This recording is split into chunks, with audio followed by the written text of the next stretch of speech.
Hello Humble Bakers, kamusta po kayo? Samahan nyo ko today, pupunta tayo ng Tayuman sa Filipino Chinese Bakery Association. So it's World Bread Day and in partnership with Philippine Society of Baking, nag-arrange sila ng 2 days demo. So pupuntahan natin yung first day ng demo. So nag-register muna ako and makaka-receive kayo ng email kung makaka-attend na kayo ng demo. So pagpasok ko, nakita ko si Chef Charmaine at si Ma'am Cathy.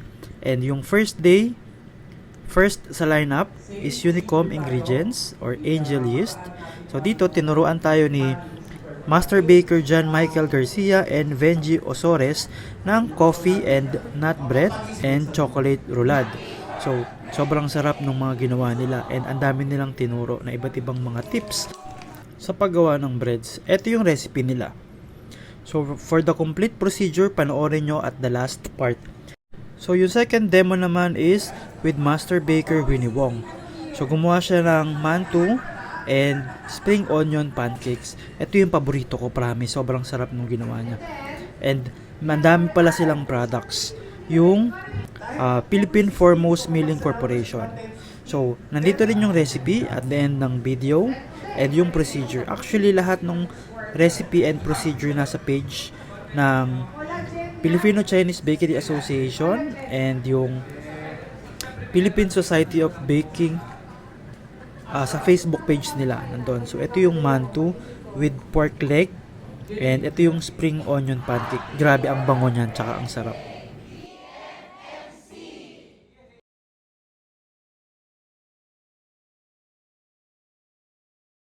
Yung third demo naman is by Master Baker Rudy De Leon from Grand Nourriture International. So dito dalawa yung tinuro niya. Yung una is yung Hokkaido Red Bean Milk Loaf. Ito yon. So sobrang bango nung Hokkaido na filling na ginamit nila and ang sarap nung red bean.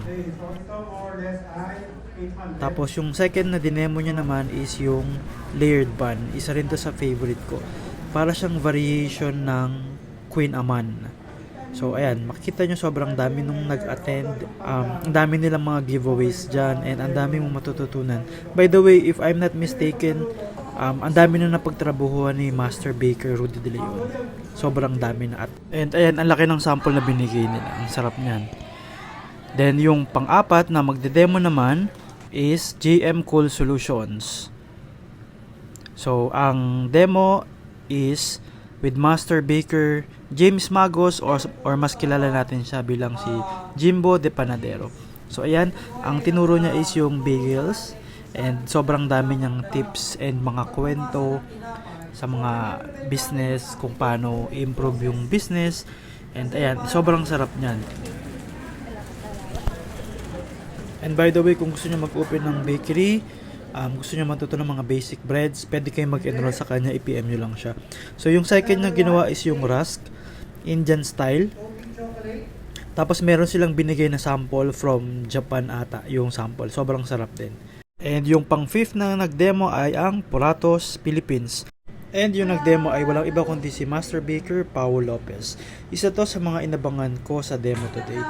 Because nag-travel ako abroad and sa Europe, sobrang nagustuhan ko yung sourdough and yung company na pinagtrabahuan ko ay gumagawa ng sourdough.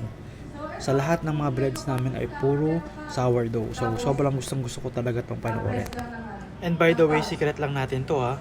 Poratos yung ginagamit namin sa last company kong pinagtrabahuan. Alam ko yun kasi ako po yung na-order ng mga Poratos product. So ginamit dito or hinighlight dito yung authentic na ginagamit na alternative sa sourdough na levain. So, sobrang ganda ng product na to. And ito rin yung inabangan ko, yung last demo by Master Baker Kristan. Idol na idol ko talaga to. California Raisins by Sweet by Nature yung company.